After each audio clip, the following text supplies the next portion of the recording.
Thanks for tuning in. It's quite nice to know that there's some people there listening to me rambling on. But there's a couple of things recently. I catch things on Twitter and so on. And there's one chap, he's produced a video. Apparently, he's got about 1 million followers. Forgive me for not remembering names, I just don't.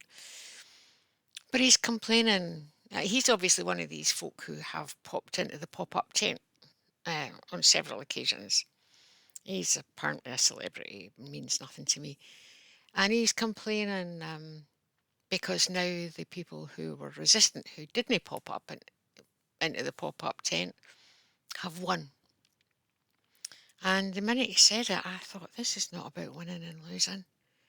I know that they will feel that they've lost a lot, but we certainly don't feel like winners, do we? When we're sitting here knowing what we've known for these past couple of years, not being able to do much about it, and watching our friends and family pop into the pop-up tent. Um, and then I saw another tweet on Twitter who was ranting that those of us who didn't pop into the pop-up tent didn't do enough to stop other people, their friends, their family, from popping into the pop-up tent. And I saw this and I thought, oh, for goodness sake, we tried. Gosh, didn't we try?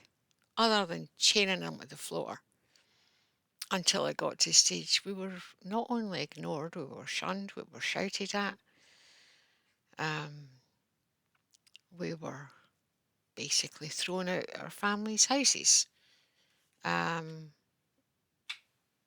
So, I mean, my daughter complained early on about stuff I was putting on Facebook. So I stopped. Because the last thing I wanted to do was break down the relationship between me and my family. But it happened anyway. And now we're at the stage where we're seeing the worst results of these pop-up tents. But when I saw that tweet on Twitter complaining, I thought our job now is to say, okay, that's your opinion, but we need to move forward. Come and get a hug. And those of you who know me well enough will know that I've been saying, I used to say for the past 6 months I've been saying, but now I realise it's for the past 18 months. I've been saying that our job is to be there when they need it, when they need us, when they start understanding what they've done, when they start grieving for loved ones, when they see their children suffer.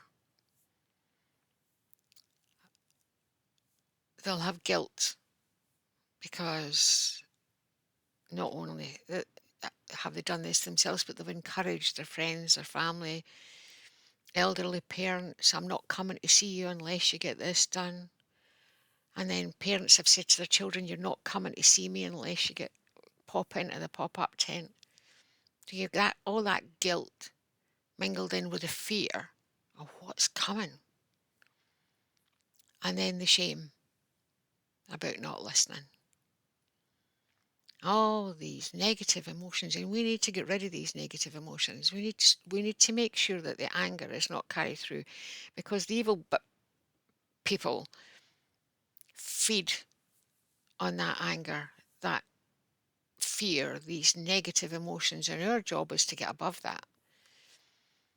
So we have to open our arms, no recriminations, no judgments. Say, okay, I understand you worked on trust. The people and institutions that you trusted have let you down, but now we need to move forward and we need to support. And we can only do that from a position of love and compassion. And we haven't stopped loving these people, but their soul journey has taken them to this point. And we have to remember that by interfering too much, we're interfering on their soul journey, and that's not our job. So I was watching Jay Snips on Beyond Mystic the other night, And he said, normies need to get a conspiracy theory friend and find one soon. Well, that's us. And we have to be there. Unfortunately, I think there's a lot more people popped into the pop-up tent than there are conspiracy theorists, so we may need to take on quite a few each. But that's fine. We've got room for that. So go out there and find your normie. Be there for them. Don't push it down their throat. Wait for them to come to you and welcome them with open arms. Don't be fear of catching anything. Don't be fear of shedding. John Millward's put out a nice list of oils that you can use if you are fear. But the minute you fear mixing with the normies, your vibrations have dropped. So we need not to fear. We need to love, compassion, open your arms. Go hug a normie, I think, is the message for the day. So thanks again. If this has helped and you think it might help somebody else, let them know. But other than that, let's just share in a bit of good sense and go hug an army. Bye-bye, folks.